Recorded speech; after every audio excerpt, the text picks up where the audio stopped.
All right, John Mashni here with The Intense Life. I'm here with my friend, Coach Bob Shenefelt. Honestly, I'm just always pumped when I get to see Bob, whether it's on camera, on a Zoom, whether it's in person.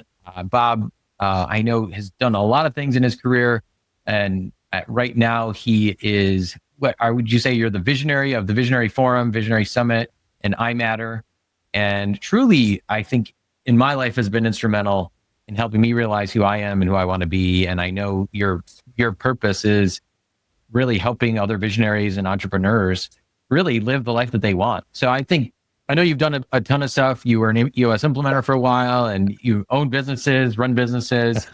I failed businesses. Yeah.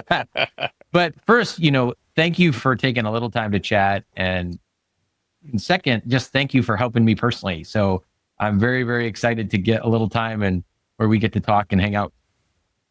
Cool. Well, I'm looking forward to it. Let's rock and roll. Yeah. So I'll start off by saying this. I am grateful to you. You were one of the first people who, when I was sitting, I remember where I was when we had the conversation. I was sitting in my law firm, in my office, the door was closed. And you were just like, John, you're a visionary. And I was like, Bob, what are you talking about? Like, I don't even know what you're talking about. Like, I was like, I'm a lawyer, Bob. I don't know what you're talking about. But can you maybe walk through, it doesn't have to be with me, but just that thought process, like what made you say that? Like what makes you, when you see someone, you say you're a visionary, like what does that even mean to you? Well, so to give a little context, one of my best friends, Gino Wickman, created EOS, which a lot of people are familiar with. And Gino came in and helped us to, implement the brilliance that he created with EOS. And he helped me to, because I was like, I shouldn't be a business owner. I don't know how to run a business. I don't like managing people. And he's like, well, you're a visionary. I'm like, okay, whatever the fuck that is. Hopefully we can drop the F-bomb once in a while. Otherwise you can mute me out.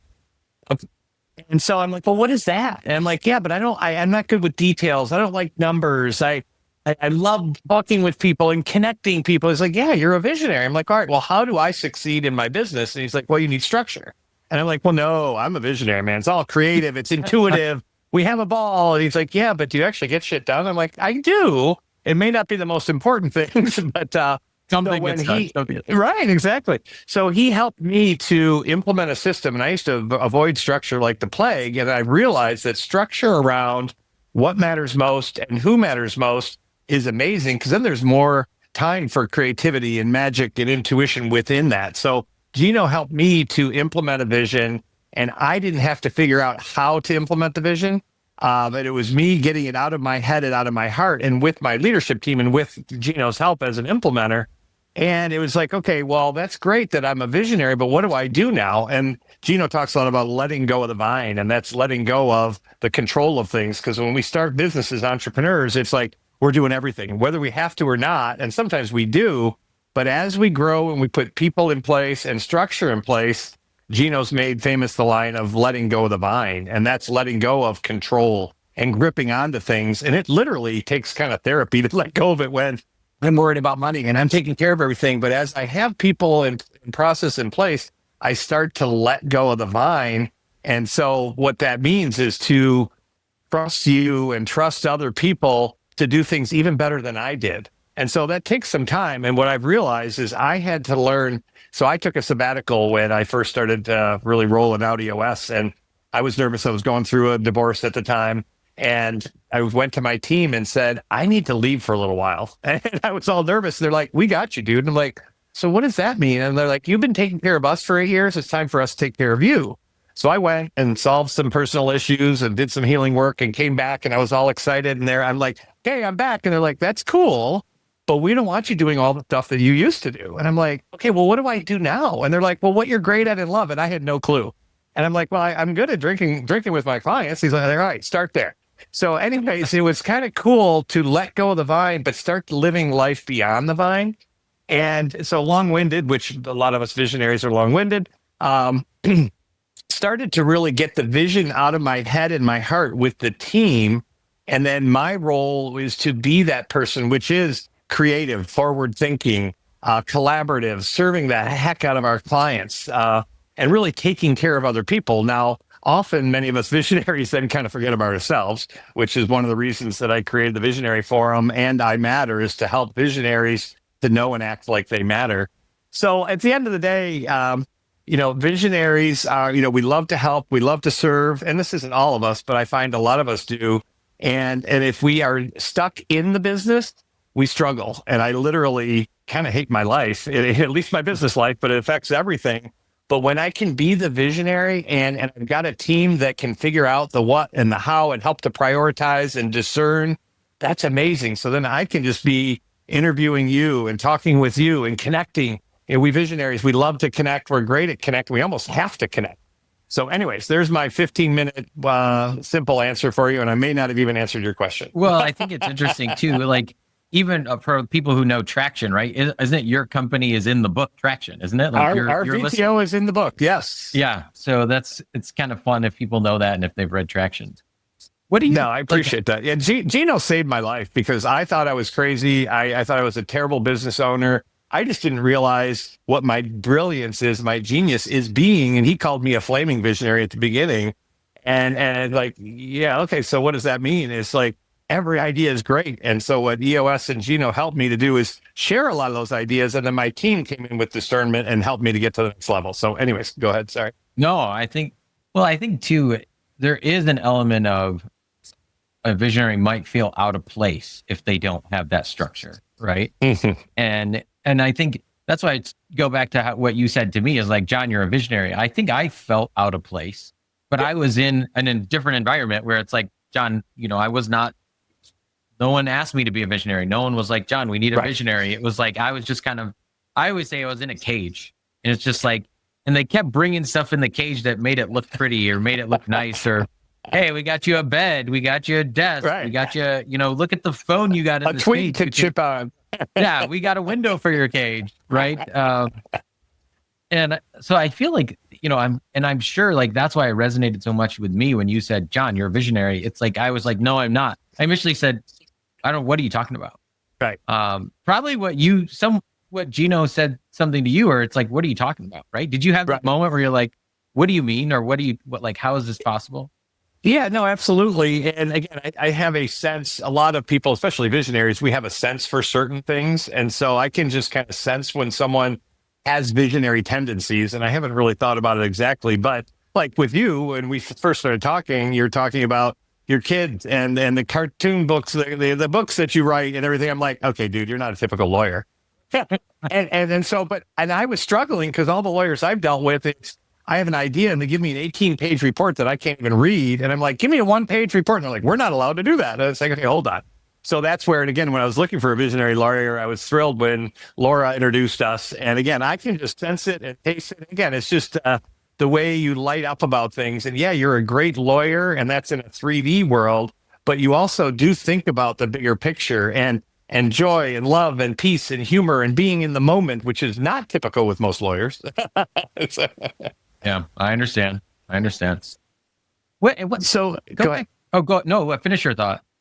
Well, I was just going to say, so now I've got my podcast, Viva La Visionary, which is celebrating and elevating the visionary. We're not better than anyone else. We're just different. And as I'm interviewing people like, yeah, I've never felt like I fit in. And I never really did either. And literally in the EOS community, I felt, not this, I shouldn't say this, but in a lot of communities, it's like we get made fun of. And when I talk to people, it's like, yeah, I've never really felt like I fit in. And so that's where with the Visionary Forum and being together with other visionaries, it's like, oh my God, I'm not crazy, or I am, and I'm proud of it. And again, it's like, this is the greatest time ever to be alive as far as I'm concerned, especially as a visionary, because we look beyond things. We look for connections. We're living in the future, maybe too much, but we're thinking of ways to do things differently. And we've hit the ceiling of complexity as a society. And so it's now with more of us visionaries coming together and say, why are we doing it that way? Well, 100 years ago, it worked. Okay, that's fine. But how can we do it differently and slow down and bring in the relationship component and the connection component? And it's not all just about money and 3D. It's about loving life. It's so anyways, cut me off once in a while. No, I think, I would say, here's what my sense of one, I think sometimes like in my position, I was very reluctant to even say like I am a visionary. And I Right. know that's part of your iMatter system is to say I am, and then, Right. whatever your And then affirmation own is. it. Right. Yeah, and just be proud of it. And it still feels a little weird. I think I'm much more comfortable with it now. But I think at the time, and now as I talk to people, it is a little uncomfortable to say like I am a visionary, because there might be a negative connotation. Like there's, for whatever reason, whether it's movies or television or media or whatever, Right. there's some reluctance or hesitation to say like I am a visionary, right? Do you notice that, or do you feel that in some ways? Well, and it's interesting because again, Gino and EOS is where I learned what is a visionary and the value of the visionary. But I was with a bunch of implementers, and someone showed the Steve Jobs movie with Ashton Kutcher, which is an amazing story. Yeah. But they're like, "Here's the visionary," and he showed clips, and I'm like, "Yeah, but he's a dick. We're not all dicks, and we're not all mean." And again, he was so amazingly big visionary. And again, this is where, okay, that's how some of us are wired. But supposedly later in his life, he started to appreciate his daughter and love, and whatnot. But I'm like, we're not all like that, and we're not bad. And what's interesting is when people come in and they open up themselves to us as visionaries, most of the visionaries really care about taking care of people. But a lot of us are, Bob's selfish and he only cares about himself. And even my company is iMatter. Well, that's pretty selfish. It's like, no, if I take a little bit of time to know and act like I matter and take care of those that matter most to me, then I can actually be of more value to other people. It's kind of like the oxygen mask. I can help a lot of people, excuse me, if I'm centered and present. And so again, it's a little counterintuitive, like a lot of us visionaries are. And so to give ourselves permission to be visionary. And some people are like, oh, it must be nice. It's like, yeah, it is. You can be whoever you want, but it is cool too. And I think that's one of the issues. A lot of visionaries are like, so what do I do now? It's like, go out with clients and go to an industry thing and see what's missing. It's like, well, that sounds like fun. It's like, life can be fun. And sometimes we're over processed. It's not fun. And many of us visionaries, Well, I think too, being around other visionaries and people who call themselves Right. visionaries, is such a huge part of it. And I think you convinced me that a group of visionaries would be super worthwhile and valuable. Like I'd been in a lot of rooms where I just didn't felt like it was a lot of business owners, and it was just Right. more like that networking feel that many people probably recognize. You're just Right. but when I went to Visionary Forum, and particularly Visionary Summit, it just felt so different than that. Right. It didn't feel like this, everybody's trying to get something from somebody, right? And I think we're not that's one-upping intentional. each other. Sorry, go ahead. As I just Yeah. one-upped you. Yeah, no, but I think I'm curious, like how you feel like you created something like that where it was different. Like what went through your mind? I know there's a lot that went into it, but I'm curious because you convinced me that a group, right, or whatever you want to call it, a forum, or Right.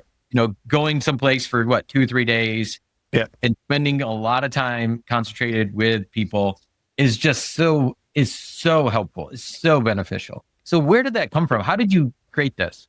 Yeah, it's I think a lot of it comes from EO, which is the entrepreneur organization. It used to be YEO, but they got rid of the Y. I'm never going to not think that I'm Y, which is young. But we created a thing called, we learned how to run a forum, and that's, confidentiality. And we have so much in common. We've all started our own business, and not all entrepreneurs are visionaries. I'd say 65-70% is my guess of the people I've run into. But to run a forum where there is a bit of a structure and we have the common purposes and whatnot, I actually started a thing called the Parent Forum in our community. I had different forums, and again, it's a peer group coming together to learn and grow. And fortunately, my wife Cheryl, who you know well, we together, our unique ability, our great gift is to create a sacred space where we can be open and honest. We can share, and there's very little judgment in that. And so to get a bunch of visionaries together, even if not all of them realize they're visionaries, and we have some education and some execution on what it's like to be a visionary, but it's mainly that safe space and that sacred space. And I think of all the groups that I've worked with, whether it be kids and their parents or whatnot, the visionaries, we are the most open that I've recognized, and we wear our heart on our sleeve, and everything's great. And oh my God, we're so screwed. And yet there is a sense of peace to go, oh my gosh, I'm not alone. And a lot of us, I don't know if we come in saying, I believe in something greater than ourselves, but a lot of visionaries actually do, whether they know it or not. And I'm not here to say what that is or how to access it. It's just that it's like, you know what, when I slow down and I listen to my head and more importantly, my heart, and maybe something greater than myself, whether it be my dad who passed or God or whatever, it's like, oh my gosh, there's something bigger to this whole existence of life than just getting shit done and getting our goals done. It's about community and growing people.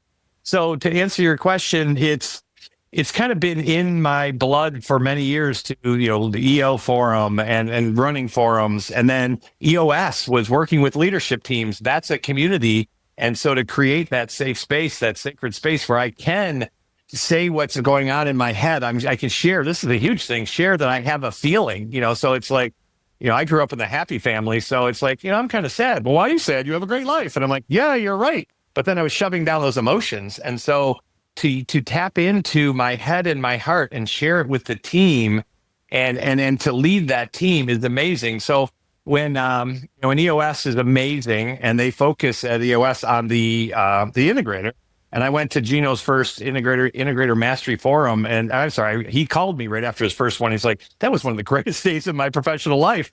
And then I went to his second one. I'm like, this is amazing. I want to create this for visionaries. And he's like, have at it, buddy. I want nothing to do with it. And again, it's creating that space. And again, I'm client number one. I haven't figured everything out. And by learning and sharing, and so we just started the forum. I've done probably 4 or 5 different ways of doing it, and we got locked down hard years ago with whatever happened years ago, and we weren't allowed to talk to each other or hug each other. We started this thing called the forum, and when I remember one of our members says, like, you know what, I not only like to connect, and I'm good at connecting, but I need to connect. And we visionaries, again, we've just created that sacred space where it's like, come on in, man. And you're not the smartest one in the room. You want to learn, you want to grow, you want to serve. Because we've had people come in and they're like, oh, I got what I need and I leave. And we're like, wait a minute, if you got what you need, why wouldn't you stay? But part of it is that giving hat and giving back. So again, as typically, I gave you a 15-minute answer, maybe didn't answer your question, but it's what I'm called to do is to build community. I thought originally the Visionary Forum was going to be the one community that everyone joins and it's going to change the world. And what I've realized is those of us visionaries that are coming in, we're helping each other to create our own communities and be a part of this. And again, we network for each other, not to each other. And we give each other confidence. So when I say something like, oh, what do you think? You're like, that's genius. It's like, really? And so we're helping each other, to unleash each other. So anyways, it goes way back. And it's about the community. And I feel that I belong. I feel that I'm transforming and I'm serving my purpose with this group. And we're helping each other to achieve it. So it's been a long time in the making, and it's been a joy. Well, I'm someone that's massively benefited from it, right? And I would say I'm super grateful. And even, like I said, you convinced me that like a group like that is even worthwhile, right? Because it's like, I feel like I have had lots of people invite me to different groups and different, whatever you want to call it, coaching programs and all this kind of stuff. And when I went to Visionary Summit, it just felt something really different. It was not like, I think everybody has different ways where they participate. And I felt like I was just going to sit down and take notes, but it was very quickly, it was like, no. We're going to start conversation. We're going to start talking.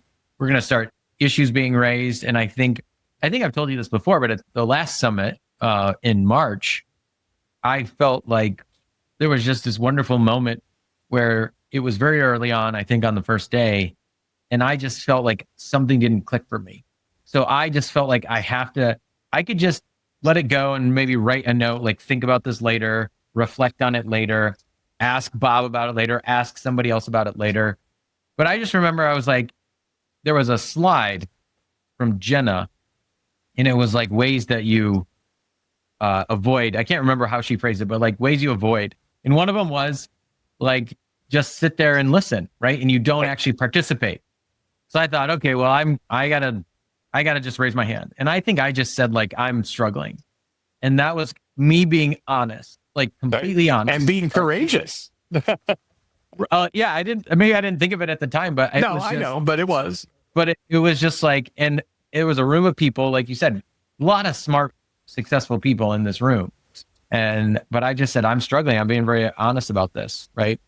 And it just felt like there was like almost like a magical moment for me. I don't know if other people felt it, but it You just gave felt us a magical. gift, right? You gave us a gift. And as you shared your situation and people were giving their experience share, not just, oh, try this. And I remember asking the question, who else has dealt with something like this? And I think everybody raised their hand. And that's where a lot of us humans, and especially as visionaries, think, oh, I'm the only one and I'm a loser because I can't figure this out. And I shouldn't be struggling because all these people haven't figured out.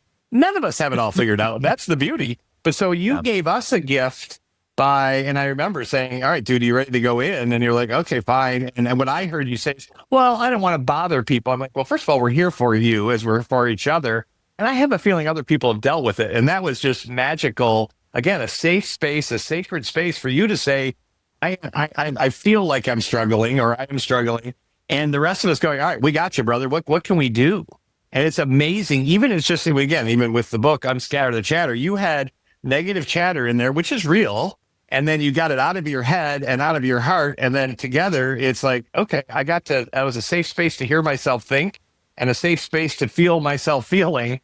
And it's like, oh my gosh, maybe it isn't so bad. And maybe the solution is A, B, or C.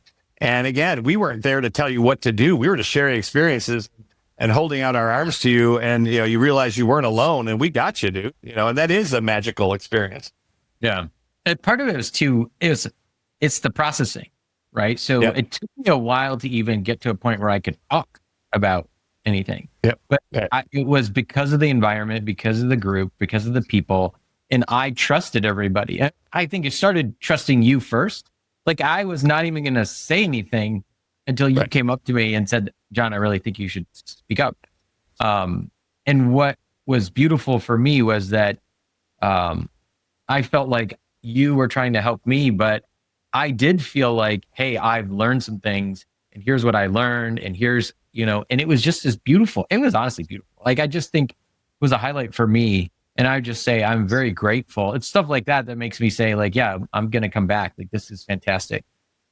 And yes, your visa did clear. So you are coming back. No, I know you're always the first one to sign up. And what I thought was so cool about that is you got experience share from a lot of us. And then when Jamie basically gave a mirror back to you and gave you an experience share, something that you had shared with her that she learned. And that's beautiful, man. I mean, the arm, when the hair stands up my arms, it's truth. And that was just amazing truth. And to see the brilliance of one visionary who was struggling before and reached out to you and you helped them. And then they used that same lesson back on you. It's like, how cool is that? No, I think that's the beautiful thing about the group people that attend and that are, you've brought together is that, there's side conversations going on all the time with texting, emails, phone calls, and Jamie called me, wanted to talk about something. And we had a conversation. It was all about her problem and her issue. And we weren't even talking about what was going on in my world. Right. And then, when she said that, it was just like, it was incredible. So I think too, there is an element where, and I'm curious what you think. Sometimes we can't, like I would phrase it this way when I was writing about reinvention, we can never see the back of our head, no matter how hard we try. We need a tool. Right. We need a mirror. We'll never see, the back of our head. We just will never will. Right. You can have a mirror or someone else could take a picture, but you can't do it on your own. And I think that's part of the value of a group or having peers that you respect and trust is that you can say like, hey, am I missing something, or can you help me, or I'm lost in the forest, or I'm lost in the problem.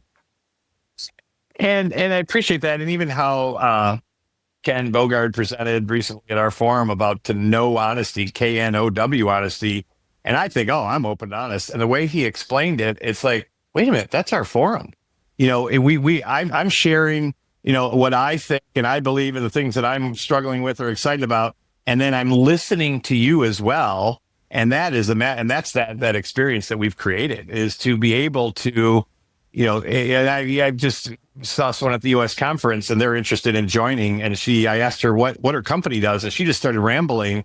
And she had a great name, and her first sentence was so captivating. I'm like, "Do you mind if I interrupt?" I'm like, "No." She was like, "No," and I'm like, "So, in a sentence, what is it?" And you lost me after a minute and a half, and then her integrator was sitting right there, and she's smiling, and so then she boiled it down and simplified it. And again, as I'm exhibiting, maybe on purpose, maybe not, that I ramble a lot. I had one of my great friends who's marketing is like, "Honey, that 5 minutes of rambling was 30 seconds of sheer brilliance."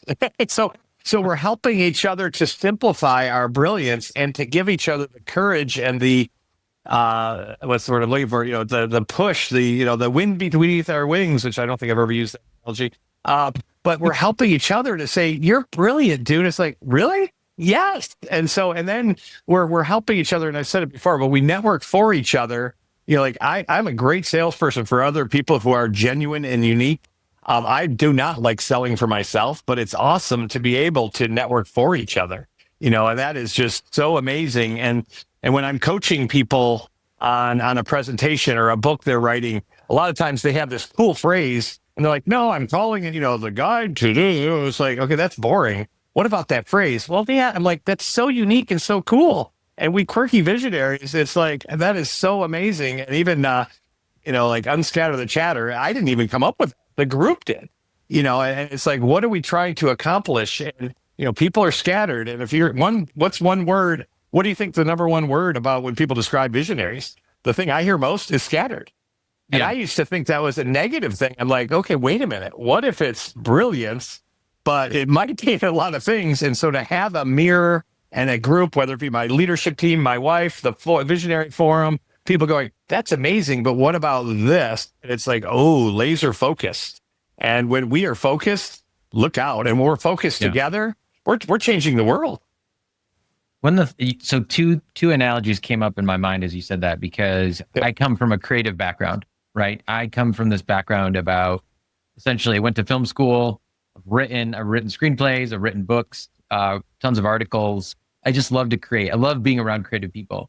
And I think of when I started working in movies and on films, the amount of footage that gets shot versus what ends up in the movie, it reminds me of what you just said, because if you watch just the footage, it's not impressive because it's just the footage. There's no music. It's not edited. These long takes. You see the crane come in, you see all the people setting up, and then, right? But when you take and you distill it down to like these 4 seconds, half a second here, and somebody assembles it, right? It takes somebody to see it all and capture it all. And then it takes another person to edit it and put it together, put the music, right? And find the best performance, right?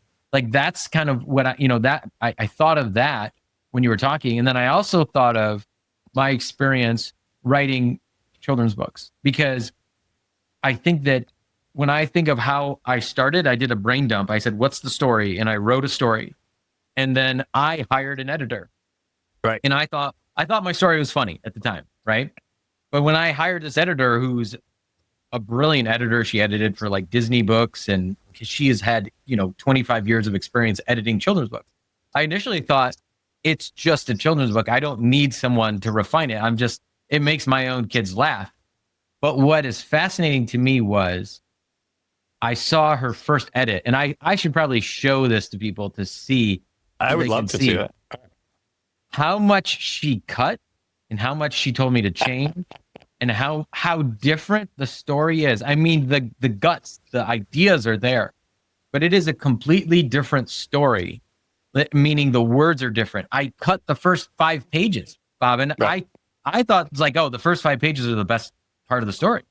And she was like, you got to get to this sooner. You got to do this. You got to do that. And what it reminded me of when you were talking and what it taught me at the time, I just my role is do the first draft, come up with the idea, because until that idea is there, the rest of the team, the rest of the people, they can't get activated. They're not even in the game. And once I capture the idea, it doesn't have to be perfect. It doesn't have to be like I have everything figured out. And it's just what you said for a visionary reminds me of this exact process, that emotion and those feelings. where once I had the other people on the team come on, where Brooke edited it, she did a phenomenal job. But then an illustrator comes in and says, well, let me capture some of these moments. It was beautiful. And like, all I did was started the process with the idea, with that fun, what I thought was fun. Right. And then everybody else did the stuff where they were great at it, but maybe I wouldn't think it's fun. So it just reminded me so much of that process of a visionary coming in with an idea. What do you think? Yeah, no, I love that, because most of us visionaries, we start fast and we finish fast. But if I start and it's like, oh, this isn't good enough, but if I can at least share that start and then bring in a team, whatever that looks like, and then I'm really good at bringing home the finish. I'm not good at the middle. And again, we see possibilities. People are like, can you see the future? I'm like, no, I can't see the future. I can see possibilities and share it and throw it out there. And a big part of it is when the visionary is present and slowing down and telling the story with emotion. So tying it back to you, that's when people get our vision. Because often I'll be like, I put it in writing and hand it to people like, but when I'm sharing it with my emotion and putting color around it, what does it look like, taste like, smell like, feel like? And people are like, and a lot of times people are like, Bob, you get me so excited, but I don't even know why. So to be clearer on the emotion side of it. So even growing the Visionary Forum, I've been frustrated at times, like, how come it hasn't grown faster? It's like, you know what? I've been trying to, go in a 3D world instead of doing it, but then telling the story and seeing possibilities, realizing that I start and finish fast, but not in the middle, and to accept what I'm brilliant at and I'm genius at, and to forgive myself for the things that I'm not great at. But then again, either whether it be through the forum or peer groups or our teams to attract people around us to finish that story. Like you said, as far as writing a book and whatnot, you didn't do it all and you didn't have to do it all. And again, a lot of us visionaries, we're beating ourselves up for not being, because we don't necessarily fit in. And so I'm not a good manager. I'm not good at details. I did not like school to memorize things. It's like, okay, the war of the beginning of the 1800s. Okay, I might have got it wrong. Who cares if it's 1810 or 1812 or 1814? I knew the meaning behind it, but I got a bad grade. It's like, come on. And so a lot of us are not just in this linear 3D world. We're often tapping into the 5D world and tapping into spirit and ideas. And again, I don't know where that really comes from, but when I slow down and listen, I'm fucking brilliant. And when I'm in that space, that elevated consciousness, life is amazing. When I'm stuck in the fear and the ongoing mundane shit and in doubt, life sucks. So it's kind of tying back to your story though, it's like, know what we're great at, have a great vision that's compelling and maybe a little bit more concise. And that's the brilliance of EOS. It's like, I have my whole business plan in 2 pages. And that's and it's not easy necessarily because I say it different every time. Well, wait, as I start to say it the same and you start to hear it, and then you hear it from someone else, and then you see a video on it and you hear a testimonial and a cartoon on it, people are like, oh, I get it. I'm like, well, that's what I was saying all along. Come on. Yeah. You're like, why didn't you get it the first time? Yeah. Right. And Interesting. What's beautiful too is like, I think I feel this, like I love storytelling, and it feels like part of the role of a visionary is to tell the story. Yep. In a way that people want to hear it, want to hear the ending, that get excited about it. Almost, it's like get excited about it every single time they hear it, even if they've heard it before, right? Isn't that a part of being a visionary, is figuring out how to share it in a way that gets people excited? Yes. And what we've been talking a lot about in the forum recently is the unknown. And a lot of people are afraid of the unknown. And as Jill Young brilliantly kind of helped us to see years ago at a summit, that maybe the unknown is what we're great at and love. And I'm like, yeah, but I'm still kind of afraid of it. But like, I'm actually not afraid of it. I was taught to be afraid. And so to step into that unknown and to tell it and like a story and slow down. And I get frustrated with like, John, I told you what to do 3 months ago. Well, I told you once. But if I start to slow down and put the emotions to it, and I'm still learning this big time, is like, okay, John, well, think about your role, or think about the goal that you're working on, or, my son going to school, or my daughter switching majors. It's like, well, what does that look like, taste like, smell like, feel like? And that's when we get the emotion. Then we start to attach it to ourselves. And then when we're sharing it, it's not just the words that are on a piece of paper. It is that story. So I do think that's an opportunity for a lot of us visionaries. I know for me, I'm just tapping in to say, someone's like, well, what do we got to get done this quarter? It's like, okay, imagine this. We're sitting here in a quarter. We got a glass of champagne. It's like, fuck yeah, look what we did. Okay, what does that feel like? It's not even what did we do? It's who have we been? Who are we? And that's when then, and again, suspend disbelief, but when I'm clear and I'm experiencing these emotions of how I thought I would feel when I accomplished something, and I start to experience that sooner, I attract it. Rather than always chasing this goal and then, oh, well, as soon as this, to it's like Dr. Joe Dispenza talks a lot about it. The book Uncommon talks about it. I mean, a lot of the stuff that we talk about, it's like, start to be that emotion and feel the success. Because too often I'm like, well, as soon as I get to 10 million, well, as soon as this, and all of a sudden my kid grew up, and now I'm 61. Shit. And so now I'm starting to experience it and sharing it as if it's already happening. And then it already is happening. And that to me, you've helped me even in this conversation, is we are storytellers. So slow down and tell the story. Because then I know I get frustrated when people don't get my vision, but I say it once, but to bring the emotion in and the storytelling. So thank you for that aha today. Oh, wow. Well, I think I feel this way. And this is, my wife sometimes makes fun of me in a great way. She'll say something like, hey, John, you're different. She's like, when I think something's cool and then I tell people about it and they don't think it's cool, I question myself and I say, oh, maybe it's not cool. Maybe it's actually not cool. But when you think something's cool and you tell someone about it and they say, well, that's not cool, John, you think they're stupid. And it's kind of true. Like I think that is something, I think that's part of what makes me, right? But it's part of this belief that if I find something cool, I want to go tell everybody about it. And it's not because I'm being selfish about it. It's because I love them. Like, Bob, I want to tell you about this because I care about you. And I think it's amazing. And I think this should be in your life. And it could be a business. It could be a service, could be an offer. It could be a movie, right? Most people know my favorite movies because I talk about them nonstop, or my favorite books because I talk about them nonstop. But I think that there's a beauty in the visionary person or that person who has those tendencies in that they want to share that vision. In fact, I even think if they hold it in, it's withholding the love that they have. It's withholding what's a part of them. It's like depriving people around them of what's really important to them.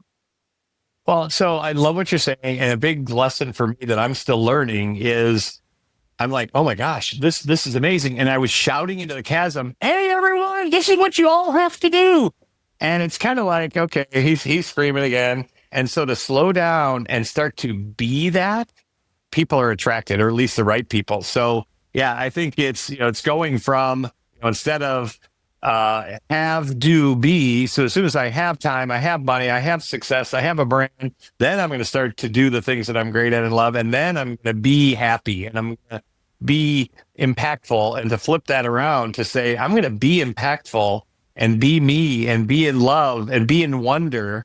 And I start to do the things that I love and great at. And then I start to have the things I want. So I think, to be present and slow down is just so important. And again, society right now, it's all about speeding up. It's this and it's Facebook and it's this and that. Facebook probably isn't even around anymore. But it's just all this chatter coming at us.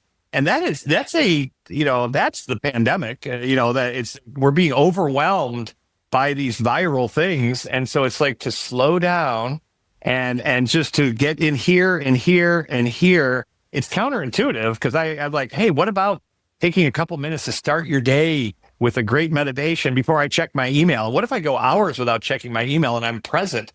It's magical, but I'm bombarded by, you got to do this and John's got a bigger house and you need to get that. And it's just like, slow the fuck down. That's for me. I would say, not saying anyone else. One of the things I am very grateful for you is the 3-3-1 morning routine. And it took me a while to really be able to do it, but I think that it has helped me. And I always think, oh, I got to do it. Or, I'm grateful that you organize like the group text. Cause I see someone else do it and I'm like, oh, I need to do it. Right. I got to remember to do that. but it does center you, right? It does remind you what's important, right? It's three things that are important to you, three things you got to get done essentially, right? Or what needs to be accomplished. And then what are you, right? Your affirmation, right? What are you? Like, I am something. And I think that's been great. So thank you for pushing that and really, encouraging all of us to do that. But I think even as a group, not to be alone and do it, because it's really been magical. Thank you. And that's, again, as I was going through a lot of this with Gino, as he was creating EOS, we were creating this for iMatter, and that's one of our tools there. And it was when I was just shooting videos probably 10 years ago to say, here's what you can do on your own. And then I read my Take 5, which is a more of a weekly tool. And then I read out loud my 331. And it's like, I have to have groups, but when I read it out loud and say it, then I can actually, I've got a safe space when I share it with you. I'm creating a safe space when I hear it for myself. And if I keep it in my head, it's going to be rambling around there and creating doubt and fear. And when I say it out loud, it's like I start to take ownership. And so I appreciate you, appreciating the 331. And it is about the community. And again, I'm not holding you accountable. I'm just doing it. And you're like, oh, Bob did it. Maybe I could do it. And then I'm inspired by yours and going, that's cool. And any worthy goal written down and shared is bound to happen. And it's not just on our own. I might be like, hey, have you tried this? Or hey, I can introduce you to someone. And that is community. I love it. But thank you for enjoying the tool and sharing that. Well, I'll just say, just even to get us to wrap things up, I mean, I think for me personally, you coming into my life has been instrumental and an amazing, amazing connection, spiritual connection. Just there's a higher power that's connecting, right? Or higher energy. And I think, I would encourage people, like, something like what you've built with the forum and summit and iMatter, it has made a tremendous impact on me. And even I think when we started doing some of the tools, I think I told you one time, like, my wife, I started putting my wife like as part of the 331, or maybe it was a different tool. I don't even remember, but it was like a week later, my wife said something like, "What, you've just been really different." Right. And it was, she knew nothing about what was going on, but she noticed it. And I just thought that was awesome. And then the other side of it was that it really helped me realize, going back to my cage analogy, like, the only person that's keeping that cage locked or closed is me. And I can just walk out. And going back to even what you said about the unknown, it made me feel like I don't need to have everything planned. I don't need to know what's going to happen in 1 year, 5 years, 10 years, 50 years. I just know I got today, and that's it. And that's the unknown, is everything past right now. Right. So if I just focus on right now, then, and let me just even say this, having joy right now, even when it's, maybe you might say, John, this is pretty bad. Like, why are you so happy, or what's going on? It's really helped me. So I would say, one, very grateful. And two, I think I would encourage people to plug into the forum, the summit, and everything that you're doing. Well, thank you for that. That means a lot, because I respect the heck out of you. I'm so glad that we're friends, and you've helped me in so many ways. And again, it's not like I know it all. We've created this community where it's visionaries unleashing visionaries. And that is, again, I people 5-10 years ago were like, oh, we're kind of the lost generation. We're not going to leave it better than we found it. And I actually think we are. And I think it's not only us visionaries stepping into our greatness and walking the talk and being an example for people, it's helping others to realize that it's okay to have vision, and it's okay to fail, but to imagine this great future and not be worried about it, be excited about it. Our conscious and our subconscious is going to help us to get there, and not to be regretting the past, but improve and say, how was I responsible? What could I have done differently? And forgive myself. Then I'm much more apt to be present. And as Dr. Doug Brackman told us years ago at one of our summits, that what I heard him say is, we visionaries have the ability to be intensely present for short periods of time. And that's one of his definitions of being with God, or being God, whatever it might be. But being present is so amazing. And so it's just, I'm honored to be in relationship with you and helping us both to have more joy, because that's the biggest thing as a visionary. It's like, woohoo! And then we run a business, and it's like, let's bring the joy back, man.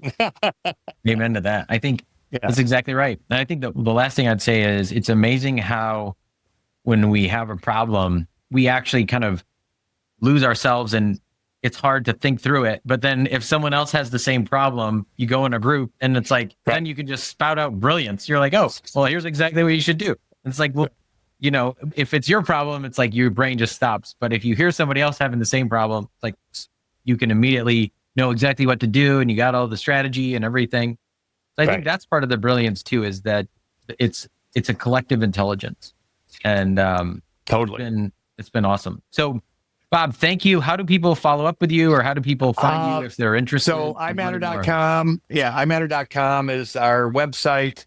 And we've got Unscatter the Chatter is our book. But yeah, reach out to iMatter.com. If you're a visionary, we have the Visionary Forum. We have visionaryforum.com, but iMatter is the way to get a hold of us. And again, it's the greatest time ever to be alive, and just excited to be a part of it with you and the rest of the world. So I appreciate it. That's awesome. Well, thank you, Bob. Much appreciated. And I'll just end with my favorite phrase: right now counts forever. Nice. Love it. Yeah. All right. Appreciate you, brother. Bye.